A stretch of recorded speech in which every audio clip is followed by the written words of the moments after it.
خاندان میں ایسی سچویشن ہو جاتی ہے کہ سارے ایک بات کہہ رہے ہوتے ہیں اور آپ ایک بات کہہ رہے ہوتے ہیں اور آپ ہی صحیح بات کہہ رہے ہوتے ہیں، لیکن وہ ان کی سمجھ میں نہیں آتی اور الٹا آپ کے خلاف باتیں بنانا شروع کر دیتے ہیں، اور آپ اپنے آپ کو بالکل تنہا محسوس کرتے ہیں کہ شاید میں ہی غلط ہوں. نہیں، آپ غلط نہیں ہوتے، لیکن ان کو آپ کی بات سمجھ نہیں آ رہی. تو وہ جو ایک تنہائی کا سا یا لونلی نیس کا یا ایک اکیلے پن کا احساس ہوتا ہے، کوئی بھی میرے ساتھ نہیں، کوئی بھی میرا ساتھ نہیں دے رہا، کوئی بھی میری مدد نہیں کر رہا، کوئی بھی مجھے سپورٹ نہیں دے گا، تو پھر دل نہیں ٹوٹنا چاہیے. کوئی بات نہیں، اللہ ہے نا، اللہ کافی ہے مجھے. اگر اللہ کی نظر میں میری یہ بات، میرا یہ فیصلہ، میرا یہ کام درست ہے تو مجھے کسی کی بھی پرواہ نہیں ہے. تو انسان غنی ہو جاتا ہے، اللہ اس کو بے پرواہ کر دیتا ہے، اللہ اس کے دل سے غم دور کر دیتا ہے، اللہ لوگوں کے چھوڑنے کا غم اس سے ہٹا دیتا ہے کہ کوئی بات نہیں. بعض اوقات آپ کو کوئی بڑا اہم کام کرنا ہوتا ہے، کوئی اچھا پروجیکٹ لے کے آپ چلتے ہیں، آپ ایک دوست سے بات کرتے ہو، کہتے ہیں یہ دیوانگی ہے، ایسی تمہارا خیال ہے، دوسری سجیشن وہ بھی کوئی کام کی نہیں، تیسری وہ بھی، آپ سوچتے ہیں کہ کسی کو میری بات ہی نہیں سمجھ آتی، کوئی میرا ساتھ ہی دینے کو تیار نہیں. ایسے تمام دل ٹوٹنے والے ٹائمز پر حسبی اللہ و نعم الوکیل، اگر میں ایک خیر کا کام لے کر چلی ہوں تو اللہ میری مدد کرنے والا ہے. کیونکہ ہم دیکھیے کہ دنیا میں بڑے کام صرف ان لوگوں نے کیے ہیں جن کا حوصلہ بلند ہوتا ہے، جن کا توکل پھر اللہ کی ذات پر ہوتا ہے کہ یہ ہوگا، اللہ کرے گا، کرنے والا اللہ ہے. میں طریقہ کروں گی، سبب اختیار کروں گی، محنت کروں گی، لیکن برکتیں اور رحمتیں تو اللہ ہی کی طرف، فضل تو اللہ کی طرف. اللہ ذو فضل عظیم، بڑا فضل تو اللہ کے پاس ہے. ہم لوگوں کے ہاتھوں کی طرف دیکھتے ہیں، لوگوں کے خزانے کی طرف دیکھتے ہیں، اصل خزانوں کا مالک کون ہے اور ان لوگوں کا بھی مالک کون ہے؟ وہ بھی اللہ ہے. ان کے دل بھی اللہ کے ہاتھ میں، وہی انہیں توفیق دے گا تو خیر کے کام میں ساتھ دیں گے، نہیں تو نہیں دیں گے. تو کوئی بھی ایسا موقع جہاں آپ کے اپنے پیارے آپ کا ساتھ نہ دیں، وہاں بھی دل چھوٹا نہ کریں، وہاں بھی آپ کا دل نہیں ٹوٹنا چاہیے، کیونکہ اللہ آپ کے ساتھ ہے. تو فَإِن تَوَلَّوْا، اگر یہ منہ موڑ جائیں، آپ کا ساتھ نہ دیں، تو آپ حسبی اللہ کہیں، لا الہ الا ہو کہیں، علیہ توکلت کہیں، وہو رب العرش العظیم کہیں. ایک چھوٹی سی دعا کے اندر ہر پارٹ جو ہے اس کا بہت پاورفل ہے. یعنی اللہ مجھے کافی ہے، اللہ کے سوا کوئی معبود نہیں ہے، میرا بھروسہ اس پر ہے، مجھے اس کی مدد کا یقین ہے، میں اس کی طرف رجوع کرتا ہوں، وہ میری مدد کرے گا، وہ ساری مخلوق کا مالک، اور مخلوق میں سے سب سے عظیم ترین مخلوق کا بھی وہی رب ہے، وہی مالک ہے، وہی خالق ہے، تو میں اس کا سہارا لیتا ہوں. تو یہ ان مبارک دعاؤں میں سے ہے جن کے پڑھنے کا اللہ تعالیٰ نے خود نبی صلی اللہ علیہ وسلم کو قل کہہ کے حکم دیا. آپ کہیے، آپ پڑھیے، یہ آپ کو فائدہ ہوگا. ایسے تھوڑی کہ اللہ تعالیٰ کے پڑھیے اور پڑھتے ہوئے چھوڑ دیں اور پھر پرواہ نہ کرے، کیسے ہو سکتا ہے؟ جو چیز اللہ تعالیٰ نے خود سکھا دی اس سے بہتر کیا ہو سکتا ہے کہ یہ آپ کو فائدہ دے گا. آپ دیکھیے کہ بعض اوقات بہت ساری چیزیں انسان کو ڈراتی ہیں، فیوچر کا خوف ہوتا ہے، جادو کا، ٹونے کا، اس کا اس کا، وہ جن، شریر، دشمن، رات کا اندھیرا ڈراتا، پتہ نہیں کیا کیا چیزیں، یعنی بہت سی چیزیں خوف دلاتی ہیں انسان کو. تمہارا کیا بنے گا، تمہارا کوئی فیوچر نہیں، تمہارے بڑھاپے کا ساتھی کون ہوگا، تمہاری اولاد تمہیں نہیں پوچھتی، تمہارا شوہر تمہیں نہیں پوچھتا، تمہارے لیے رزق کا کوئی سبب نہیں. کئی چیزیں انسان کو شیطان ڈراتا رہتا ہے نا. ایسے سارے موقعوں پر حسبی اللہ، جب تک اللہ ہے نا میری زندگی میں، کسی چیز کی کمی نہیں، کیونکہ اسباب بھی وہ مہیا کرتا ہے، دعائیں بھی وہ قبول کرتا ہے، عبادت بھی اسی کے لیے ہے، اور وہ سب کچھ کر سکتا. کیا فکر کی ضرورت ہے؟ توکل کریں، بھروسہ کریں. ابو درداء کہتے ہیں کہ جو شخص یہ دعا صبح و شام 7 دفعہ پڑھے، اللہ تعالیٰ اسے تمام فکروں سے کافی ہو جاتا ہے، ساری فکر اس کی ختم ہو جاتی ہے. اور جب آپ پڑھیں نا تو اس طرح سوچ کے پڑھیں، حسبی اللہ لا الہ الا ہوا علیہ توکلت وہو رب العرش العظیم. جو بھی نیکی کا کام آپ کرنا چاہیں، کیونکہ کچھ لوگوں کا حال یہ ہوتا ہے جب ان سے کچھ بھی کہا جاتا ہے نہیں کر لو، کہتے ہیں میں نہیں کر سکتا، آئی ڈونٹ تھنک کہ میں کس قابل ہوں، میں تو اس قابل نہیں، مجھ سے نہیں ہوگا، میرا نہیں خیال میں کر پاؤں گی، مجھے نہیں لگتا کہ میں یہ پڑھ پاؤں گی یا وہ کر لوں گی. ایسے جملے ہی زبان سے نہ نکالیں. اس وقت کیا کریں، اللہ کی مدد ہوگی تو انشاءاللہ میں کر لوں گی، اللہ میری مدد کرے گا. حسبی اللہ لا الہ الا اللہ. اللہ ہے نا، اللہ کروائے گا. مشکل سے مشکل وقت، انہونی چیزیں، اور جب آپ کو اللہ کا سہارا مل جاتا ہے نا، آپ تنہا نہیں ہوتے. اور جب آپ تنہا نہیں ہوتے، اکیلے نہیں ہوتے، تو آپ کو غم ختم ہو جاتا ہے، آپ کی زندگی سے غم رخصت ہو جاتا ہے. ٹھیک ہے، قریب و مجیب. آپ یقین کریں، دل بھر کے کلمات پڑھے نا، مجھے تو اپنے سینے میں ایک ٹھنڈک محسوس ہوتی، یعنی فزیکل فیلنگ بھی میری بدل جاتی. وہ قریب ہے، اس سے زیادہ تو کوئی قریب ہمارے ہو ہی نہیں سکتا. ہم انسانوں کو قریب سمجھتے ہیں، نہیں، ان کی تو اپنی بہت سی مشکلات ہیں، وہ تو اپنے لیے بھی کافی نہیں ہے، ہمارے لیے کہاں ہوں گے. اور پھر میری دعاؤں کو بھی وہ سننے والا ہے، اس لیے مجھے کس بات کا فکر ہو، کس بات کا غم. تو یہ دعا دین و دنیا کی پریشانی دور کرنے کا ذریعہ ہے، ہر مصیبت سے کفایت کرتی ہے جو بندے کو پریشان کرتی ہے. اسباب اختیار کرنے کے بعد اللہ پر بھروسہ کرنا ہی کامل توحید ہے. اللہ پر توکل کرنا اللہ کے کافی ہونے کا سبب ہے. اور یہ کلمہ توحید جو نا، لا الہ الا ہو، اس کی بنا پر انسان کو دنیا اور آخرت میں نجات ملتی ہے. آخرت میں جنت کی کنجی بھی یہی ہے، توحید خالص. اور جب مشکل میں آپ نے سب کو چھوڑ دیا نا، صرف اللہ کو پکڑا، تو آپ کی توحید پکی ہو گئی. اور پھر آپ نے اس دعا میں توحید، توکل اور اللہ کے رب ہونے کا وسیلہ پکڑا. اور کبھی یہ دعا جو ہے طلب کی بجائے خبر کے صیغے میں بھی مانگی جاتی ہے، مطلب صرف اللہ کے بارے میں اچھا گمان اپنا رکھنے کو. تو یہ توکل ہے کیا چیز، تھوڑا سا اس پہ بات کر لیتے ہیں. توکل کا مطلب ہوتا ہے اپنی بے بسی کا اظہار کرنا اور اپنے علاوہ کسی دوسرے پر اعتماد کرنا. میں کمزور ہوں، میرے پاس کچھ نہیں، تو ہی سب کچھ ہے. اور دینی معنی میں توکل کیا ہوتا ہے؟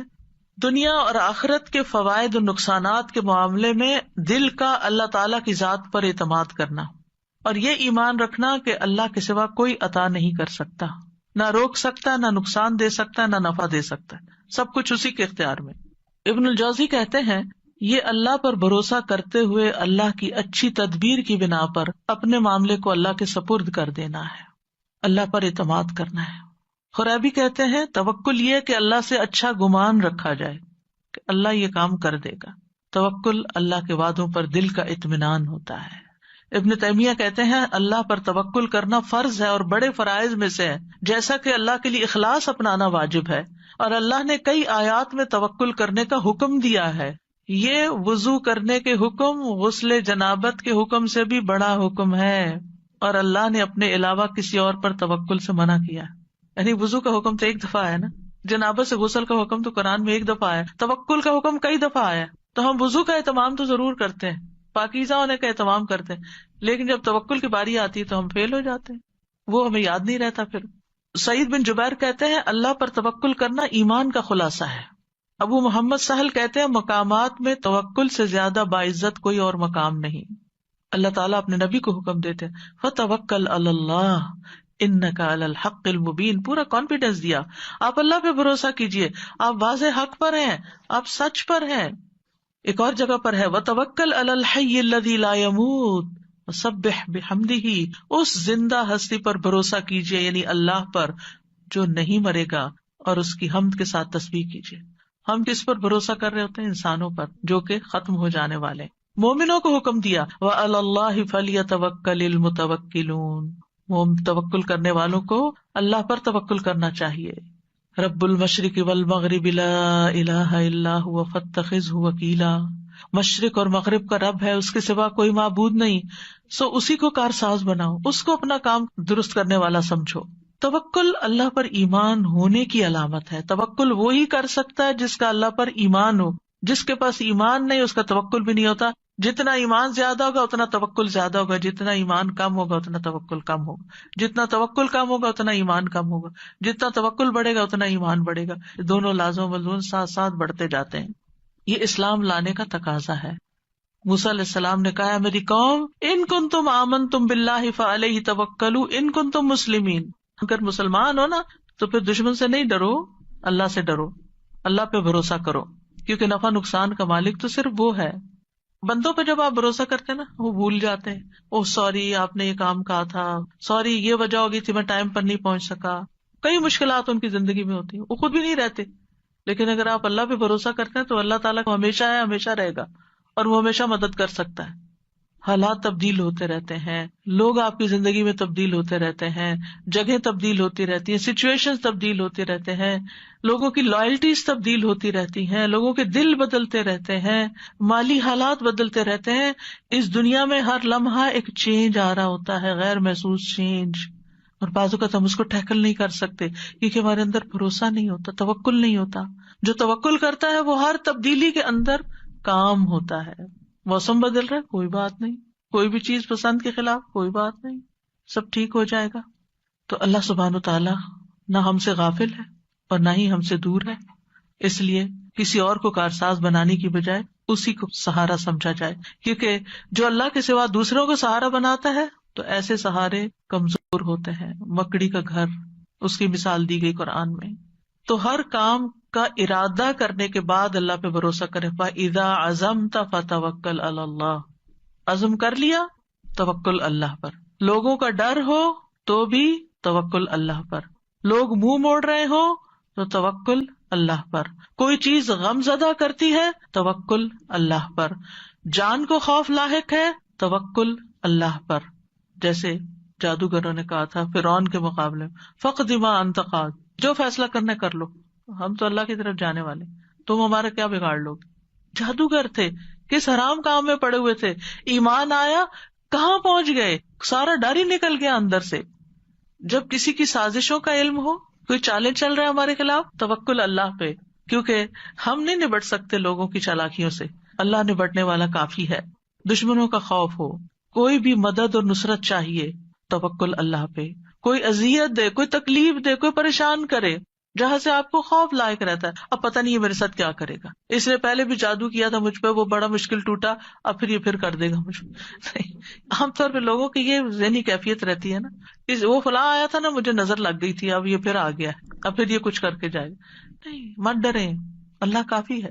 جب ایسا کوئی خوف آنے لگے، حسبی اللہ و نعم الوکیل، کوئی کچھ بھی نہیں کر سکتا، اللہ ہے نا بس. اگر کوئی الزام لگائے آپ پر، آپ کو کوئی جھوٹا کہے، کوئی اور طرح سے تنگ کرے، تکلیف دے، تو اللہ پہ بھروسہ کرے کہ اللہ تو کافی ہو جائے ان سے مجھ کو. پھر اسی طرح بعض اوقات انسان کو کچھ کمپرومائز کرنے پڑتے ہیں، کسی کے ساتھ صلح کرنی پڑتی ہے، کچھ اپنے حق چھوڑنے پڑتے ہیں. بعض اوقات آپ لیٹ گو کر دیتے ہیں اپنا کوئی حصہ کہ اپنے بہن بھائی سے لڑائی ختم کر کے، تو پھر آپ سوچتے میرا کیا ہوگا. تو اللہ پہ توکل ہے، اللہ کافی ہے، اللہ مجھے کہیں اور سے دے گا. میں نے اللہ کی خاطر چھوڑا ہے نا، اللہ اس سے کئی گنا زیادہ لوٹائے گا، کیونکہ اللہ کی خاطر یہ کیا ہے میں نے. پھر اسی طرح کوئی بدشگونی ہوتی ہے، کتنی چیزیں ہیں بدشگونی کی جسے لوگ ڈراتے ہیں، کالی بلی سے، پتہ نہیں اور کس کس سے، یہ رستہ کاٹ گئی، وہ فلاں نظر آ گیا.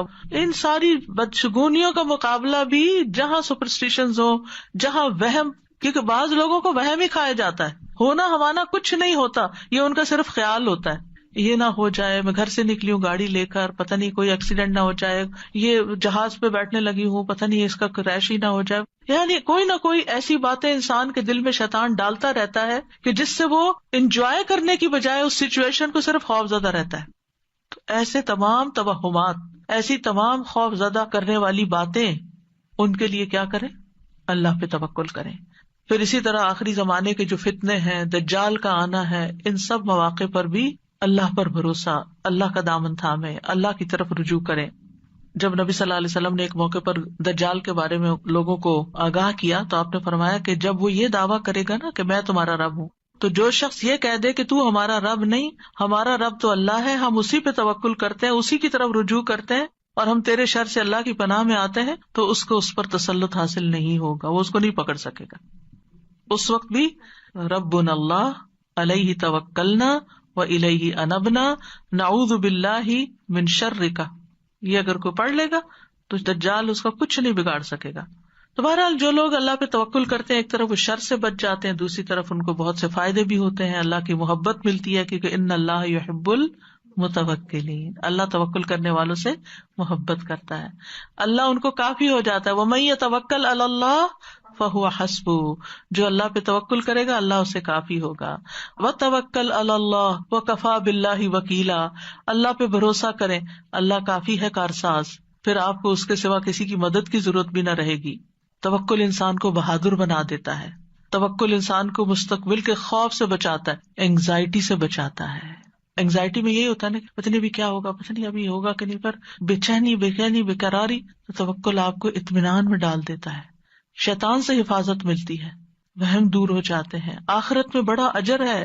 وَلَأَجْرُ الْآخِرَةِ أَكْبَرُ لَوْ كَانُوا يَعْلَمُونَ الَّذِينَ صَبَرُوا وَعَلَىٰ رَبِّهِمْ يَتَوَكَّلُونَ، اور آخرت کا اجر تو بہت بڑا ہے، کاش وہ جانتے ہوتے، جن لوگوں نے صبر کیا اور اپنے رب پر ہی بھروسہ کرتے ہیں، ان کے لیے آخرت میں بہت بڑا اجر ہے، کیونکہ انہوں نے ہر موقع پر اپنی توحید خالص کر لی، اللہ پہ بھروسہ کر لیا، اللہ پہ بھروسہ کر لیا، رزق کا معاملہ ہو، بیماری صحت کا معاملہ ہو، اولاد کا معاملہ ہو، انسانوں کا معاملہ ہو، لوگوں کی پھیلائی ہوئی افواہوں کا معاملہ، کچھ بھی ہو، اللہ کافی ہے مجھے۔ یعنی ایسے لوگ زندگی میں سب سے زیادہ پرسکون ہوتے ہیں جو اپنے معاملات اللہ کے سپرد کر دیتے ہیں۔ تو اس لیے کوئی بھی چیز جب آپ کے دل میں گھبراہٹ ذرا سی بھی ڈالے، فوراً پڑھے حسبنا اللہ و نعم الوکیل، یا حسبی اللہ و نعم الوکیل، حسبی اللہ لا الہ الا ہوا علیہ توکلت وہو رب العرش العظیم۔